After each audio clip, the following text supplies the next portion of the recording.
Quel honneur d'être là avec Papa Camille. Et Papa, est-ce que tu es fier de moi, Papa? J'ai mis mon nœud comme ça. Wow! Quel accueil, quel amour on ressent. Je pense qu'il y a eu un comité avant que j'arrive, un comité qui avait pour objectif d'organiser une conspiration d'amour à mon égard. J'ai reçu énormément d'amour. Pour moi, il n'y a rien de plus beau que la famille de Dieu. L'Église, vous savez, c'est profondément imparfait. À partir du moment où je suis entré ce matin dans l'Église, c'est devenu imparfait. L'Église est imparfaite, mais c'est beau l'Église. L'Église, c'est l'épouse de Jésus. Et on ne peut pas dire j'aime Jésus et faire du mal à l'épouse. Je ne peux pas être ton ami et faire du mal à ton épouse. Dire, ah, Pasteur Camille, il est génial, et faire du mal à ton épouse. Je dois honorer ton épouse parce que je t'aime. Donc si on dit j'aime Jésus, il faut honorer son épouse qui est l'Église. Il n'y a rien de plus beau que l'Église. Il y a une puissance. Il y a une puissance dans l'Église, dans la famille de Dieu. L'Église n'est pas une organisation. L'Église est une famille. Et j'aimerais vous annoncer ce matin que je fais partie de votre famille.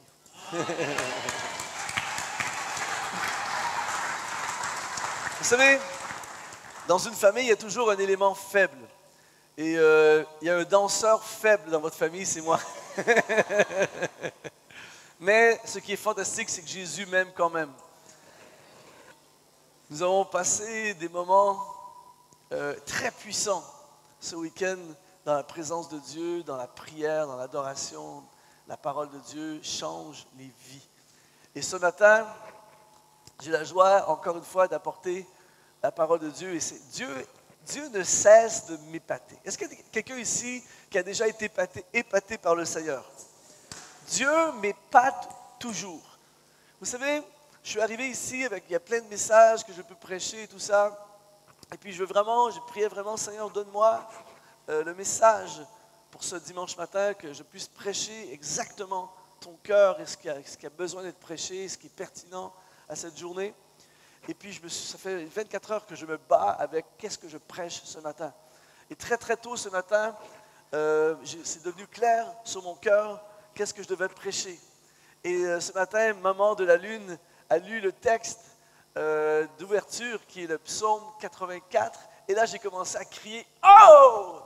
Parce que mon message ce matin, c'est le psaume 84. C'est énorme. Je veux parler ce matin de réaliser ma destinée dans sa présence. Je veux parler de la présence de Dieu. Je suis en vie spirituellement aujourd'hui grâce à la présence de Dieu. Je suis un produit dérivé de la présence de Dieu. C'est-à-dire que notre destinée, on a parlé beaucoup de destinée ce week-end, notre destinée est sous attaque. Mes amis, vous êtes sous attaque. Cette église est sous attaque. Pasteur, vous êtes vraiment sous attaque. On en a parlé ce week-end. Nous sommes sous attaque. Et j'aimerais vous annoncer ce matin, plus ta destinée est grande, plus l'attaque est grande. Donc, si vous êtes ultra attaqué ce matin, je suis obligé de dire « Gloire à Dieu ». Ça veut dire que ton futur est glorieux. Avant les meilleurs moments de nos vies viennent souvent les pires moments de nos vies. Donc, si vous êtes dans une galère épouvantable ce matin, si c'est compliqué, si vous avez l'impression que l'humanité est contre vous, alléluia! Ça veut dire que vous n'êtes pas loin du pays promis. Ça veut dire que les promesses vont se réaliser. Ça veut dire qu'il y a une gloire qui vous attend. Il y a 2, 3 amens ce matin. Mais j'ai découvert un trésor phénoménal qui est la présence de Dieu.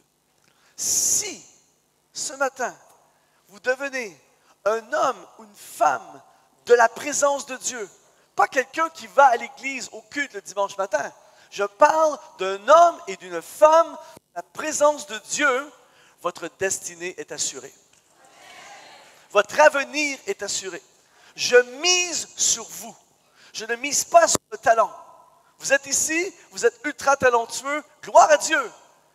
Mais si vous n'êtes pas un homme, une femme de la présence de Dieu, j'ai beaucoup de doutes sur la possibilité de la réalisation de votre destinée. Mais par contre, même si vous avez peu de talent, mais vous avez un cœur pour sa présence, mon ami, tu vas atteindre des distances inimaginables, tu vas réaliser des choses extraordinaires et l'ennemi ne pourra jamais rien contre toi. Bonne semaine, que Dieu vous bénisse. J'ai terminé. On va lire ensemble le psaume 84. Maman de la lune, je suis fier de toi. Franchement. Psaume 84, verset 1. Il est écrit au chef des chantres sur la guitite des fils de Corée. Vous savez, à toute l'équipe de louanges, j'ai vraiment apprécié ce que vous avez fait ce week-end. Le seul truc, c'est que j'ai trouvé qu'il manquait de guitite. La prochaine fois que je reviens, j'aimerais que quelqu'un puisse jouer de guitite. Et en fait, c'est quoi la guitite?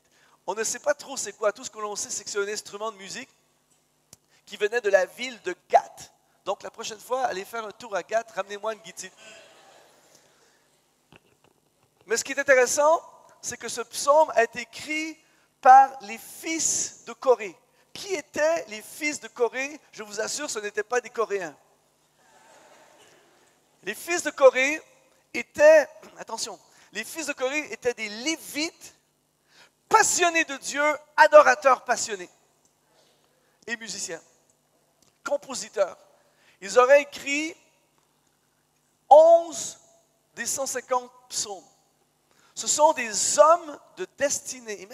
Imaginez tous ceux qui écrivent des chants. T'imagines, dans 2000 ans, dans 4000 ans, ils chantent les chants de Luc Dumont. Je ne sais pas ça sera quoi le style dans 2000 ans. Peut-être que les gens vont juste penser à un chant, le chant va apparaître dans leur tête. Je ne sais pas comment ça va fonctionner dans 2000 ans. Mais imagine, ils ont écrit des chants qui sont encore chantés, des textes qui sont encore lus des milliers d'années plus tard. Des hommes de destinée, des passionnés de la présence de Dieu, des adorateurs passionnés, c'est ça, les Lévites. Et on va voir tout à l'heure, dans quelques instants, on va voir à quel point ils avaient tout pour ne pas réaliser leur destinée.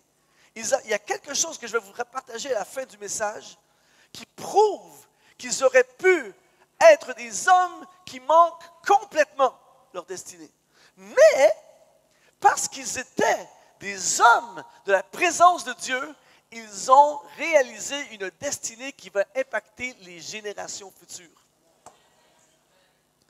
C'était des amoureux de la présence de Dieu. Au verset 2, il est écrit, ils disent que tes demeures sont aimables, éternelles, des armées. Le mot demeure dans l'hébreu, c'est le mot mishkan. Mishkan veut également dire lieu de sa présence, lieu de résidence, la hutte d'un berger, mais c'était également le mot qui était utilisé pour parler de la tente d'assignation, qui était le lieu de la manifestation de la présence de Dieu. En d'autres mots, ce qu'ils disent, c'est que le lieu de la manifestation de ta présence est aimable. Ce sont des amoureux du lieu de la manifestation de la présence de Dieu. Je ne sais pas si je prêche à quelqu'un ici ce matin. C'était des amoureux du lieu de la manifestation de la présence de Dieu. Vous devez comprendre ce matin que dans la tente d'assignation, il y avait ce que l'on appelait l'arche de l'alliance. L'arche de l'alliance était le symbole terrestre de la présence de Dieu. Écoutez bien ceci, c'est de la bombe, attention. Il y a un roi qui s'appelle Saül. Saül s'est débarrassé de l'arche de l'alliance, qui était le symbole de la présence de Dieu. Il a dit, je ne veux pas ça pendant mon règne. Il s'est débarrassé de l'arche de l'alliance. Qu'est-ce qui est arrivé à Saül? Une destinée détruite, destruction, il finit suicidaire. Une vie de catastrophe. Ensuite, après lui, il y a un roi qui s'appelle David. Lui, il décide en priorité de ramener l'Arche de l'Alliance. Sur le chemin du retour de l'Arche de l'Alliance, il y a un gars qui s'appelle Obed-Édom. Un beau nom pour vos futurs enfants. Obed-Édom, attention. Oh mes amis, un truc de fou. Obed-Édom va entreposer l'Arche de l'Alliance pendant 3 mois chez lui.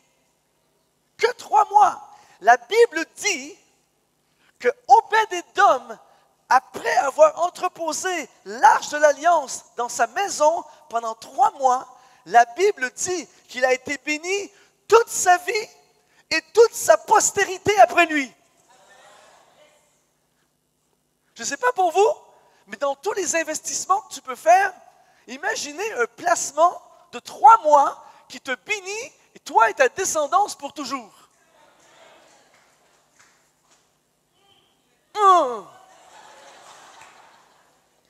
La présence de Dieu. Ensuite, David, la première chose qu'il fait, il ramène l'arche à Jérusalem. Et la Bible dit que lorsque l'arche est arrivée dans Jérusalem, il a commencé à danser de joie, même si les gens se moquaient de lui. Il y avait une fierté, une fête, car la présence de Dieu est de retour à Jérusalem. Et David est pour moi le symbole de la destinée, un jeune berger inconnu qui va devenir l'un des plus grands rois de l'histoire d'Israël. Quelqu'un devrait dire Amen à quelque part. Son fils, Salomon, va aller encore plus loin. Il va construire un temple.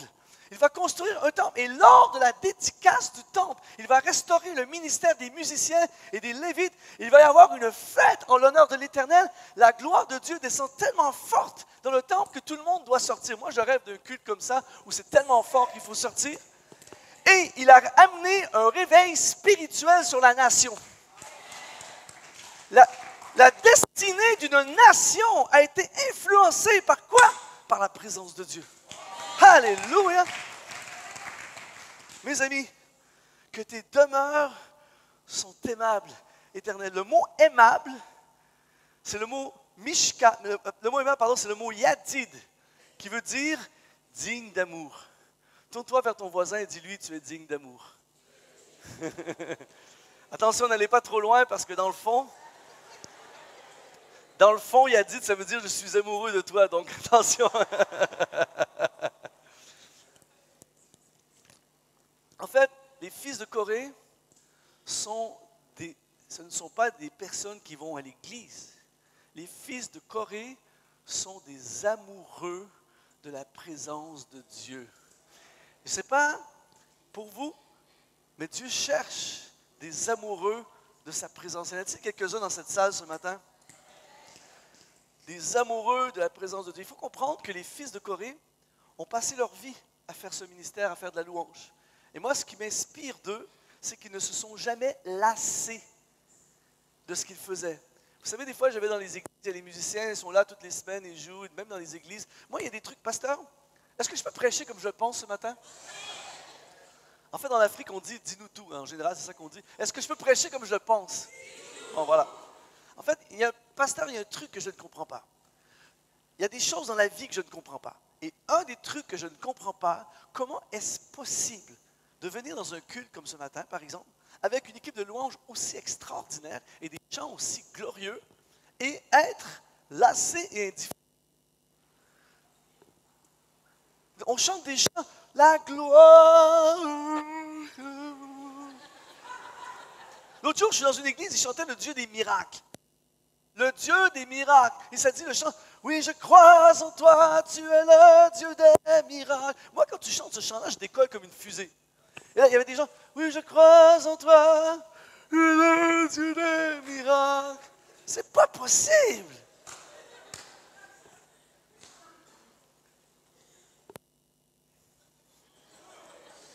Pasteur, quand on commence le culte, surtout avec une équipe de louanges comme ça, et des chants aussi extraordinaires, on n'aurait même pas besoin de dire quoi que ce soit aux gens. Si la salle était remplie d'amoureux de sa présence, aussitôt que ça commence,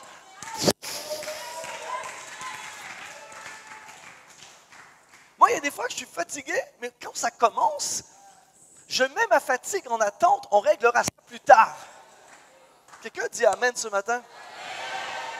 Des passionnés, Dieu veut restaurer ta passion ce matin. Dieu veut restaurer la passion, parce qu'un passionné est dangereux. Ce que l'Église a besoin, ce n'est pas des talentueux, ce n'est pas des organisateurs, même si toutes ces choses-là sont nécessaires. Ce que l'Église a besoin, c'est des passionnés de sa... Tu ne peux pas arrêter un passionné. Le passionné va plus loin. Le passionné va plus longtemps. Le passionné, savez-vous, c'est quoi sa caractéristique? Il est passionné. Seigneur Jésus. Verset 3. Il dit... Mon âme soupire et languit après les parvis de l'Éternel. Mon cœur et ma chair poussent des cris vers le Dieu vivant. Il y a quelqu'un qui aurait dû dire Amen à quelque part. Le mot languir en hébreu veut dire consumer. Les gars sont consumés par la présence de Dieu. Ils languissent par la présence de Dieu. Ils ne sont pas en mode... Bon, j'ai hâte qu'il termine, là, j'ai le poulet qui est en train de cuire à la maison. Ils ne sont pas comme ça. J'en veux, en fait, ça veut dire j'en veux plus. En fait, il y a deux genres de personnes dans les églises. Et je viens au Maroc pour la première fois et je réalise que c'est la même chose au Maroc. Dans tous les pays où je vais, il y a deux types de personnes dans les églises. Il y a les spectateurs et il y a les chercheurs. C'est bon. Des fois, je me surprends moi-même par mes propres messages, ça m'arrive parfois. En fait, le spectateur, quand il vient au culte, il vient spectater. Je ne sais pas si ça se dit. Le spectateur, c'est bien, on est content, tout le monde est bienvenu à l'église, on est vraiment content. C'est mieux être à l'église que de ne pas être à l'église. Mais il y a des gens qui viennent en tant que spectateurs, c'est-à-dire le spectateur vient regarder ce qui se passe. Ils sont spectateurs de la louange. Ah, ça c'est mon chant préféré. Ah, celui-là, j'aime pas trop ce chant. Ah, c'est elle qui chante, c'est mieux, mais quand c'est lui qui chante, j'aime mieux. Quand c'est elle, je préfère elle. Et là, ils sont là. Ah, le message du pasteur ce matin, ouais, 7 sur 10. Ah, là, le Canadien, il a un drôle d'accent. Je pense que toutes sortes des gens qui viennent comme spectateurs. Et parfois c'est bien, parfois c'est moins bien. Ils viennent observer ce qui se passe. Bienvenue. Mais il y a une deuxième groupe de personnes. Eux, ce sont des chercheurs. Le chercheur, lui, il se fiche de qui chante, il se fiche de qui prêche. Lui, il vient chercher. Il vient chercher ce que Dieu a pour lui, pour sa vie, pour sa destinée. Il en veut plus. Il cherche. Quand tu prêches à un chercheur, c'est énorme. Tu prêches à une assemblée remplie de chercheurs, tu deviens le meilleur prédicateur que tu as jamais entendu. Pourquoi? Parce qu'il t'arrache les mots, il t'arrache la parole, il cherche la louange plus. Tu n'as pas besoin de dire chantons, chantons, chantons, chantons plus. Tu n'as pas besoin. Ils t'enterrent de leur louange. Là, en ce moment, je suis calme en passant. Donnez-moi un exemple. Laissez-moi vous donner un exemple. Il y a un gars qui s'appelle Josué. Josué est un chercheur. Regardez un texte phénoménal dans Exode chapitre 33, versets 7, 9 et 11. Moïse prit la tente et l'adressa hors du camp à quelque distance. Il l'appela comment? La tente d'assignation. Et tous ceux qui consultaient l'Éternel allaient vers la tente qui était hors du camp. Verset 9. Lorsque Moïse était entré dans la tente, la colonne de nuée descendait et s'arrêtait à l'entrée de la tente. L'Éternel parlait avec Moïse. C'est quand même quelque chose. Verset 11. L'Éternel parlait avec Moïse face à face, comme un homme parle à son ami. Quelqu'un devrait dire Amen. Puis Moïse retourna au camp, mais son jeune serviteur Josué, fils de Nun, ne sortait pas du milieu de la tente. Un truc de fou. Attends, comprenez, il y a des gens qui n'ont pas compris ce qui se passe là. Il y a des gens qui ont besoin d'un petit café là. Écoutez bien. Il y a la tente d'assignation, le lieu de la manifestation de la présence de Dieu. Écoutez bien ceci. Il y a un gars qui s'appelle Moïse, un champion de Dieu, un homme de destinée, le top du top. La Bible dit qu'il est en train de parler face à face avec Dieu.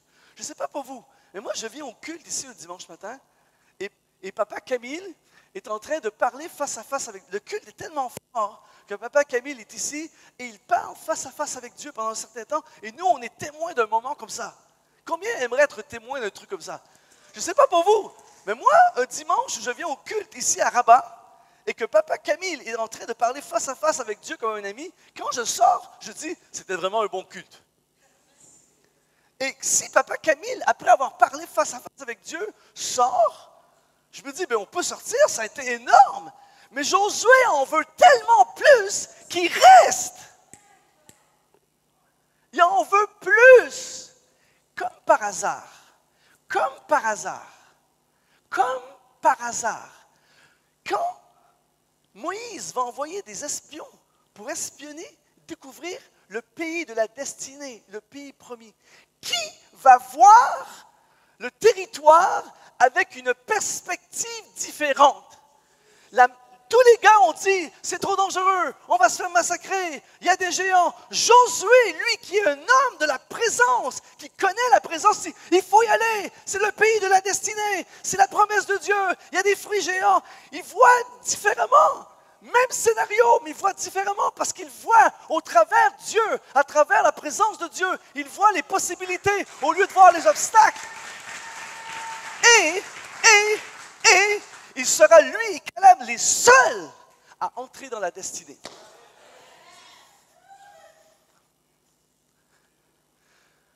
Tu veux, mon ami, réaliser ta destinée, tout ce que Dieu a pour toi, parce que la bonne nouvelle, il y a un pays promis pour chaque personne ici dans cette salle ce matin. Mais le problème, c'est qu'il est sous nos yeux parfois et on voit les obstacles, on voit les problèmes. J'ai pas l'argent, j'ai pas ce qu'il faut, tout le monde est contre moi, j'aime pas mon patron, personne m'aide. Mais quand tu es un homme de la présence de Dieu, une femme de la présence de Dieu, tu dis Dieu est capable, Dieu le fera, il y a des fruits, c'est à moi, je vais y aller. Oh, Seigneur Jésus. Et là, il continue. Si vous allez voir le psaume 42, au verset 1, encore une fois, nos amis, les fils de Corée, ils disent, au chef des chantres, cantique des fils de Corée, comme une biche soupire après des courants d'eau, ainsi mon âme soupire après toi, ô Dieu, mon âme a soif de Dieu et du Dieu vivant. On parle ici d'assoiffé. Vous devez comprendre que si je prêche ça au Canada, les gens ne comprennent pas tellement le concept de l'assoiffé. C'est-à-dire qu'au Canada, on a l'hiver. Je sais, on m'a dit qu'il y avait 4 saisons ici, c'est une blague. Des fois, je suis à des endroits, ils disent « Oh, c'est l'hiver ». J'étais à La Réunion l'autre fois, c'est l'hiver. Il fait 25 degrés. Laissez-moi vous parler de l'hiver. Je suis crédible. Il y a des gens qui sont dit « Seigneur, envoie-moi au Canada, vous ne savez pas ce que vous priez. » Tout ça pour vous dire que chez nous, et à beaucoup d'endroits dans le monde, avoir soif veut dire ouvrir le frigo et boire. Avoir soif, c'est attendre pendant 1 heure que le culte se termine et aller se prendre une bouteille d'eau. On ne sait pas c'est quoi avoir vraiment soif. J'étais au Mali il y a quelques mois de ça, j'ai vécu la soif de toute ma vie. J'ai jamais dans toute ma vie eu chaud comme ça. J'ai enseigné, pasteur, de 9 heures le matin jusqu'à 1 heure du matin. J'ai passé la journée dans une salle, il n'y avait pas de climatisation. En fait, tu sais, quand ton corps n'a plus rien à transpirer. Mon pantalon, c'est pareil comme si tu vas sous la douche avec ton pantalon. C'était trempé, j'ai plus rien. Même si vous m'auriez raconté la pire tragédie sur la terre, je ne peux plus pleurer, j'ai plus d'eau. Et là, quand on est sorti à 1 heure du matin, j'ai dit au chauffeur, il faut absolument arrêter à acheter quelque chose à boire. Et là, il y avait un gars sur le bord de la route avec une glacière qui vendait des trucs à boire. J'ai pris 3 canettes géantes d'Orangina. 1, 2, sans arrêt, 3. Sans arrêt les 3. Et quand j'ai fini les 3, j'ai dit, maintenant, je peux commencer à boire. J'avais jamais eu soif. J'aurais bu n'importe quoi. Eh bien, eux, ils disent, mon âme a soif de Dieu. J'ai soif de Dieu. Dieu veut restaurer la soif. Souvent, quand on est dans des bonnes églises comme ici, on a des invités, on a des programmes, on a des bonnes prédications, il y a une super équipe de louanges. Les gens, j'aimerais amener des gens avec moi partout où je vais. C'est-à-dire que je vais à des endroits où il n'y a même pas un guitariste. Et parfois, le guitariste qui est là n'a pas le droit d'être là. En fait, c'est un gars qui fait du bruit avec un instrument de musique. Il y a des endroits, la louange, c'est catastrophique. Dans certaines assemblées, parfois, malheureusement, je ne dis pas ça avec jugement, mais parfois, pendant 30 minutes, ils vont de 10h à 10h30, ils font ce qu'on, en soi-disant, louange. Et après 30 minutes, c'est pire qu'au début. Ils ont amené une atmosphère pire que lorsqu'on a commencé. Et les gens se sont habitués à ça. Nous, on est ici et on l'a presque. En fait, c'est une escale avant le ciel. Au ciel, ça va être juste un peu mieux que ça, tellement c'est glorieux. Et les gens sont là, ah, c'est bien, ouais, ouais. Mes amis, Dieu veut restaurer la soif. C'est comme quelqu'un qui a bu 10 litres d'eau. Tu as bu 10 litres d'eau et ensuite tu lui dis, est-ce que tu veux boire quelque chose? Il ne veut pas boire, il a trop bu. Et ça, le danger chez nous en Occident, c'est énorme. Les gens n'apprécient plus, les gens manquent d'appréciation et prennent pour acquis. On peut prendre pour acquis cette équipe de louange, l'atmosphère de louange qui est ici jusqu'au jour où on la perd. Ce matin, Dieu veut restaurer la soif. Merci pour ce que tu nous donnes. On est hyper reconnaissant. On vous honore. On en veut plus. Mon âme a soif. Et là, on retourne au psaume 84, au verset 6, il dit « Heureux ceux qui placent en toi leur appui, ils trouvent dans leur cœur des chemins tout tracés. » Le mot « appui » en hébreu, c'est le mot « oz » qui veut dire « force », forteresse et sécurité. Heureux ceux qui trouvent en toi leur force.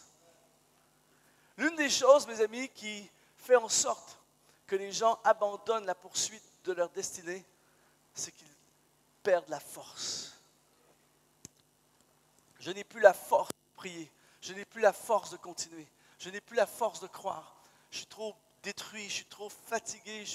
Vous savez, il y a certaines fatigues que ce n'est pas une nuit de sommeil ou une semaine de vacances qui peut restaurer. Une fatigue spirituelle, une fatigue mentale, une fatigue émotionnelle.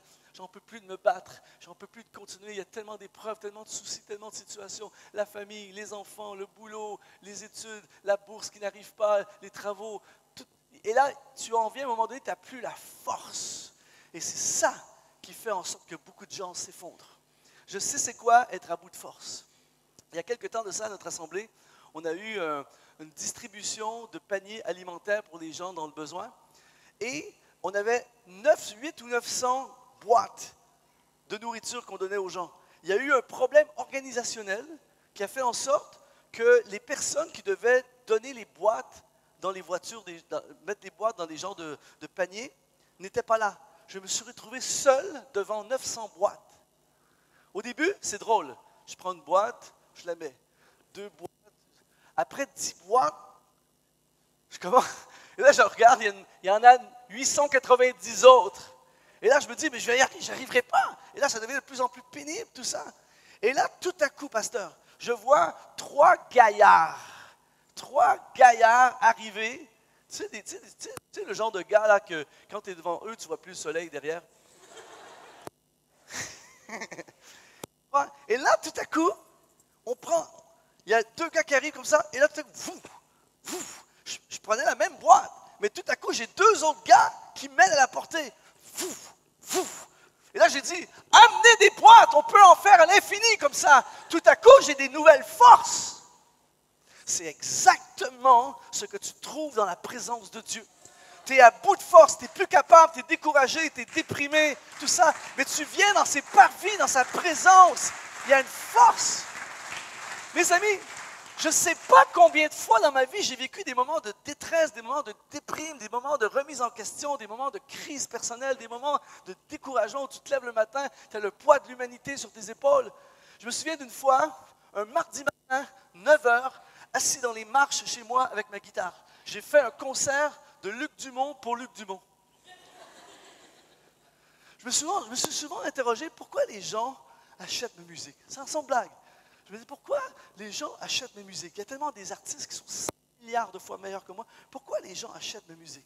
Je me posais cette question-là. Et ce matin-là, je m'assois, je faisais des trucs vraiment compliqués. J'étais découragé. 9h, mardi matin, assis avec ma guitare. Et là, j'ai dit, je vais chanter mes chants, mais pas pour répéter pour un concert, quoi que ce soit. Je vais juste aligner un chant après l'autre avec les paroles devant moi. Et là, j'ai commencé à chanter des psaumes, chanter tout ça. Et là, je commence à pleurer, louer, chanter, louer, pleurer, chanter, louer. 1 heure plus tard, 2 heures plus tard, après le concert de Luc Dumont pour Luc Dumont, je me suis levé, j'étais comme une fusée, des forces. Oui, je vais continuer à te servir. Oui, je vais continuer à aimer. Oui, je vais pardonner. Oui, je continue, j'ai des forces. Et là, pasteur, j'ai compris pourquoi les gens achètent la musique. C'est pas à cause du chanteur ou à cause de Luc Dumont, c'est des adorations à Dieu. Et une adoration à Dieu t'amène dans sa présence. Il habite au milieu des louanges de son peuple. Et là, tout à coup, tu as des forces. C'est ça qui fait que je vais miser sur un homme, une femme de la présence de Dieu. Il va être éprouvé, il va être attaqué, il va être parfois à bout de force. Mais dans la présence de Dieu, ceux qui se confient en l'Éternel renouvellent leur force. Ils prennent leur envol comme des aigles. Alléluia. Oh! Et là, il dit ensuite, ceux qui placent en toi leur force, ils trouvent dans leur cœur des chemins tout tracés. Le mot chemin, c'est le mot messila, qui veut dire route déjà terminée, sentier ou pèlerinage. En fait, qu'est-ce qui fait que les gens dévient de la destinée? Les gens abandonnent la destinée ou manquent la destinée. C'est parfois sur la route, il y a des carrefours, il y a des pièges et il y a des mauvaises directions. Une mauvaise direction peut t'amener dans une galère épouvantable qui peut te voler 5 à 10 ans de ta vie. Littéralement. Il y a des gens extrêmement intelligents qui prennent des décisions complètement ridicules. Il y a des gens beaucoup moins intelligents qui prennent des décisions extrêmement sages.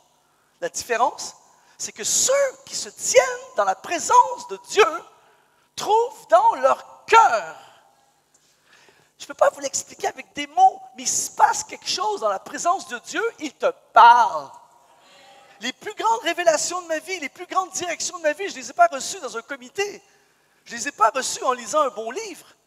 Même si toutes ces choses sont importantes, je les ai reçues dans sa présence. Il te dit, ne va pas là, va là-bas. Ce n'est pas logique d'aller là-bas, mais fais-moi confiance. Si tu es là, tu vas voir ma gloire. Il trouve dans ton cœur des chemins déjà terminés. Si j'avais le temps, vous allez me réinviter, j'imagine. Quand vous allez me réinviter, je vous parlerai des chemins déjà terminés.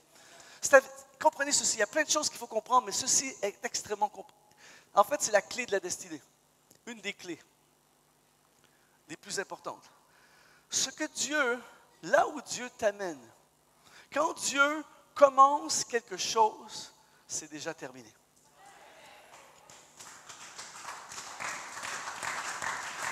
C'est-à-dire, par exemple, si, disons qu'il y a un terrain vierge ici à côté, on arrive avec des constructeurs pour bâtir une nouvelle église ou un bâtiment. Vous ne verrez jamais un gars arriver avec une pelle, une grue, et dire, bon, qu'est-ce qu'on fait aujourd'hui?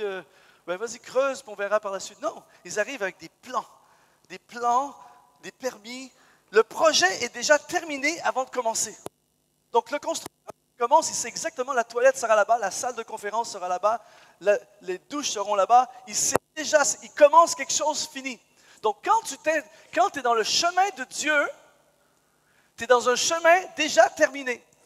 Donc, on l'a vu ce week-end, si Dieu dit doctorat, même si tu es loin du doctorat, tu es sur la route du doctorat, même si tu manques d'argent, même si tu manques de ressources, même si tu manques de force, tu es sur une route déjà terminée. Si tu continues à avancer, tu vas finir avec un doctorat. Heureux ceux qui placent en toi leur appui, ils trouvent dans leur cœur le bon chemin. Tu cherches ton chemin ce matin? Tu es perdu ce matin? La réponse, c'est dans sa présence. Je t'assure que dans sa présence, un homme et une femme de la présence de Dieu ne s'égarent jamais. Un homme et une femme de la présence de Dieu peut avoir des périodes de confusion, mais finit toujours par trouver la route. Alléluia! Et là, il dit, verset 7, lorsqu'il traverse la vallée de Baca, c'est bon. Lorsqu'il traverse la vallée de Baca, il la transforme en un lieu plein de sources et la pluie la couvre aussi de bénédictions. La vallée de Baca, vous devez comprendre ceci. Baca, c'est une vallée, évidemment, une vallée en Palestine, mais également Baca veut dire vallée du deuil et vallée des pleurs. Mes amis, je vous annonce ce matin que sur la route de la destinée, c'est inévitable. Il n'y a aucune route de destinée qui ne passe pas par la vallée des pleurs et la vallée des larmes. Il va y avoir dans notre vie des saisons de vallées de pleurs, des vallées de Baca, des vallées de deuil. C'est inévitable. Écoutez bien ceci. La vallée de Baca est extrêmement dangereuse.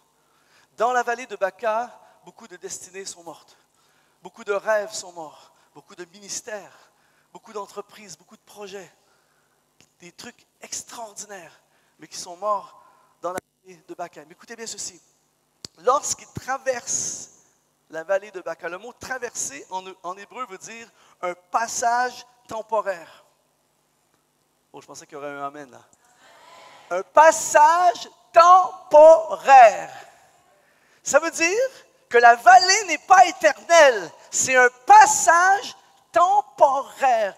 Ta tempête, ton épreuve, ta difficulté, c'est seulement temporaire. Tourne-toi vers ton voisin et dis-lui ce que tu vis, c'est seulement temporaire. Et là, le punch est au verset 8. Il dit, leur force augmente pendant la marche. C'est complètement pas logique. Moi, je suis allé, il y a quelques années, au camp de base de l'Everest à 5600 mètres dans les montagnes de l'Himalaya. On va passer 3 semaines à marcher. Je vous assure, quand tu commences à marcher à 9 h le matin jusqu'à 17 h dans les montagnes, à la fin, tu es plus fatigué qu'au début. Et là, ici, il dit quelque chose de complètement illogique. Leur force augmente pendant la marche. Voici ce qui arrive aux hommes et aux femmes de la présence de Dieu. Ils traversent comme tout le monde la vallée de Baca. Tu le vois descendre dans la vallée de Baca. Et ça m'est arrivé souvent au fil des ans de voir des hommes, des femmes, des gens, tu les vois, ils sont à fond dans leur destinée et tout à coup, il se passe quelque chose dans leur vie. Ils sont foudroyés par un moment sombre, une épreuve, une catastrophe, une difficulté financière, une difficulté familiale, la maladie, de l'opposition, une crise. Et là, tu les vois descendre dans la vallée de Baca et là, tu n'entends plus trop parler. Et là, tu dis, ouf, qu'est-ce qui se passe avec Papa Camille? Je ne sais pas trop, il vit quelque chose, c'est compliqué, tout ça. Et là, beaucoup de gens disent, oh, c'est dommage, quel beau ministère, qu'est-ce qui se passe avec lui? Mais ce que les gens ne savent pas, c'est que Papa Camille est un homme de la présence de Dieu. Et lorsqu'il est dans la vallée de Baca et on pense qu'il est en train de mourir, la Bible dit que la pluie le couvre de bénédictions. Mes amis, attention, ce que ça veut dire, Seigneur, ce que ça veut dire, c'est que tu peux être dans la vallée des pleurs et être béni quand même.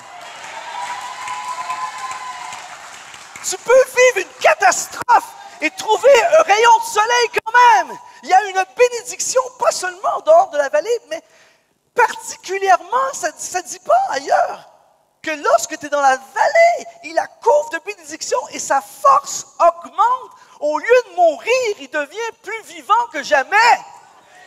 Et là, tout à coup, tu vois Papa Camille, quelques semaines, mois plus tard, tu le vois tout à coup sortir de la vallée de Baca. Non seulement il n'est pas mort, mais il est plus fort et plus puissant que jamais. Oh! Seigneur Jésus. C'est pour ça que je ne peux pas vivre sans la présence de Dieu. Je ne peux pas réussir sans la présence de Dieu. Je ne peux pas réussir ce ministère. Je ne peux pas passer au travers des épreuves, des attaques, des injustices, des trahisons. Plein de choses arrivent. Mais dans sa présence, je deviens plus fort. Mes amis, je suis beaucoup plus éprouvé aujourd'hui que lorsque j'ai commencé. J'ai passé des années. Mais aujourd'hui, je suis 1 million de fois plus fort que quand j'ai commencé. Pas à cause que je suis un gars bien, à cause de sa présence. Mon ami, la solution à ton problème, à ta vallée, à ton épreuve, à la catastrophe ou l'injustice que tu vis, c'est sa présence. J'ai soif de sa présence. Quelqu'un dit amen ce matin. Leur force. Et là, il dit au verset 11, mieux vaut un jour dans ses parvis que 1000 ailleurs. C'est fort quand même. Il y a des endroits bien sur la terre où quand tu es là, moi je suis allé à Tahiti, à Bora Bora. En fait, Bora Bora, c'est là que Dieu habite. En fait, Bora Bora, c'est le dernier escale juste avant le ciel. Il n'y a pas de mots. C'est le ciel. Tu es là-bas, l'eau est plus belle que de l'eau. C'est le ciel. Et là, tu as le gars qui arrive en pirogue, qui vient te porter des ananas. C'est un truc de fou, tu vois. C'est génial. Mieux vaut un jour dans ses parvis que 1000 à Bora Bora. Alléluia. Il n'y a rien dans l'univers qui se compare à la présence de Dieu. C'est pour ça que j'ai vu des hommes et des femmes de la présence de Dieu qui possèdent très peu, mais qui connaissent la présence de Dieu et qui se tiennent dans la présence de Dieu, être 1000 fois plus heureux que l'autre à côté de cette double et qui ne connaît pas la présence de Dieu. Il n'y a rien qui se compare. Si tu as la présence de Dieu, tu es riche. Si tu as la présence de Dieu, tu as la plénitude. Si tu as la présence de Dieu, tu n'as plus besoin de rien dans l'univers. Quelqu'un dit Amen ce matin? Et là, je termine dans un instant, j'ai gardé le meilleur pour la fin. Verset 6. Je préfère me tenir sur le seuil de la maison de mon Dieu plutôt que d'habiter sous les tentes de la méchanceté. Quand il parle ici, en fait, ce qu'il est en train de dire, je préfère être... Il y avait à l'époque, dans le grec, dans le texte, pas grec, mais hébreu, dans le texte hébreu, on parle en anglais de doorkeeper. En fait, c'était des portiers. Il y avait des portiers qui surveillaient l'entrée de l'accès à la présence de Dieu. Et ce qu'il est en train de dire, en fait, c'est « Je préfère être un portier à l'entrée de la présence de Dieu plutôt que tout ce que le monde a à offrir. » C'est ça qu'il est en train de dire. Écoutez bien ceci. Pour un Canadien comme moi, le mot portier, c'est très, très fort. Pourquoi? Parce que chez nous, dans les boîtes de nuit, il y a toujours un gars à la porte. Je pense qu'en France, ils appellent ça des videurs. Je ne sais pas comment vous appelez ça ici. Tu sais, le gars qui est à la boîte de nuit, le gars dont je parlais tout à l'heure, quand tu es devant lui, tu ne vois pas le soleil derrière. Il y a toujours des gens de durs qui sont là. Et eux contrôlent qui entre et qui sort. On appelle ça des portiers chez nous. Un doorman, un doorkeeper. Et lui, son travail, toute la soirée, c'est de dire, toi, tu peux rentrer, ou s'il y a quelqu'un qui fait des soucis, tu le sors. Et lui, il apporte. C'est un portier. Le portier, moi j'ai un de mes amis à l'église qui est maintenant dans les voies de Dieu, c'est un ancien portier dans les boîtes de nuit. Il m'a raconté un peu comment ça se passe, des trucs de fou qui se passent. Le portier ne vit pas la boîte de nuit. Il vit seulement des bouts de la boîte de nuit. C'est-à-dire qu'il est à côté de la porte, il ouvre la porte,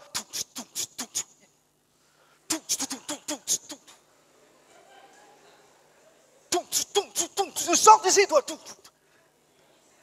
Donc, il vit seulement des parcelles de ce qui se passe là-dedans. Ok, il y a quelqu'un qui va comprendre le message. Je préfère être un portier au seuil de la maison de mon Dieu. Je préfère en avoir juste un petit peu que de vivre sous les tentes de la méchanceté. C'est tellement fort.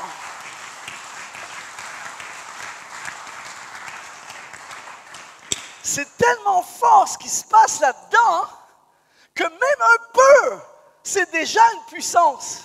C'est pour ça que même les églises où c'est pas bon, c'est quand même bon.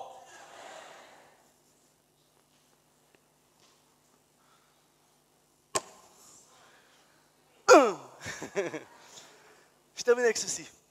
Là, pasteur, je sais que tu es un théologien, docteur, mais je suis désolé, c'est pas toi qui as eu l'idée, c'est moi qui ai eu l'idée. Tu vas être déçu que c'est pas toi, papa, qui a eu ça. En fait, qui a écrit le psaume 84? Ce sont les fils de Corée. Qui sont les fils de Corée? Les fils de Corée sont les fils d'un gars qui s'appelle Corée. On a une profondeur, nous, au Canada, je suis désolé. Attention. Vous allez capter un truc de fou. Ils sont les descendants d'un monsieur qui s'appelle Corée. Mais Corée était un rebelle diviseur qui s'est rebellé contre Dieu et contre Moïse et qui a amené une division dans le royaume. Donc, imagine toute ta vie, t'es identifié à un diviseur. Les descendants dans l'Ancien Testament, c'est quelque chose de très, très fort. Et ils sont les descendants d'un gars qui a tout cassé, les descendants d'un gars qui a tout gâché, les descendants d'un gars qui a brisé la destinée, qui a divisé le royaume, qui s'est rebellé contre Dieu. Ils auraient pu, eux aussi, suivent la génération. Mais, dites avec moi, vous savez, quand on lit les commentateurs bibliques, parfois, des fois, c'est dur de préparer des messages. Tu lis comme 25 pages pour trouver une bonne pensée. Et des fois, tu lis les gars, ils m'endorment, tout ça. Mais là, j'ai lu un théologien qui m'a béni. Il dit ceci. Il a dit, la Bible fera désormais référence à toute forme de rébellion à Corée. Et il fait référence à Jude, chapitre 1. En fait, c'est fou là. Mais quand on parle, dans la Bible, quand on parle de rébellion, ça veut dire Corée. Donc toi, tu portes le nom Corée. C'est comme si tu t'appelais « Bonjour Camille Rébellion ». C'est ça! Camille Rébellion. Luc Rébellion. Nous avons comme pasteur invité du Canada aujourd'hui le pasteur Luc Rébellion. C'est ça en fait. Et là il dit « Cependant, les descendants de Corée ne s'inscrivent pas dans la lignée de leurs ancêtres. On retrouve par exemple des psaumes et des cantiques écrits, partagés par des fils de Corée dans le livre des psaumes. Il dit, Dieu est vraiment miséricordieux. Mes amis, ce que ça veut dire, c'est qu'il y a un opprobre sur la famille Corée. Il y a un joug sur la famille Corée. Il y a une destinée de destruction sur la famille Corée. Mais ils ont brisé ce joug en devenant des hommes de la présence de Dieu. Et tout à coup,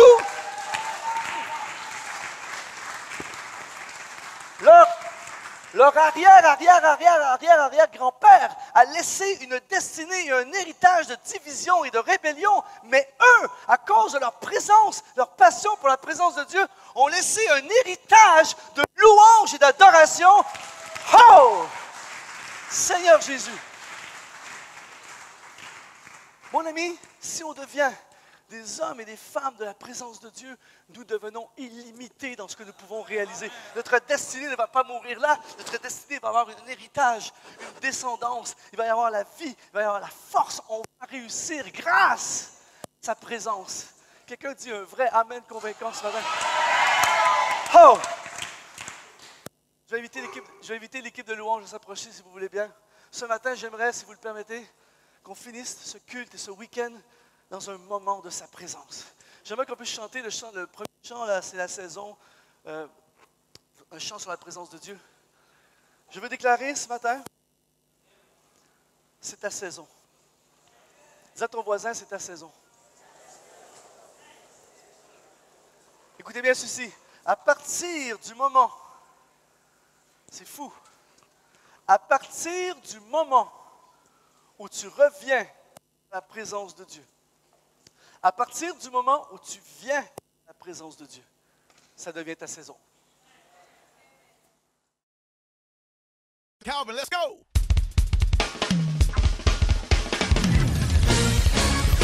Woo! Yeah! This song right here, we coming out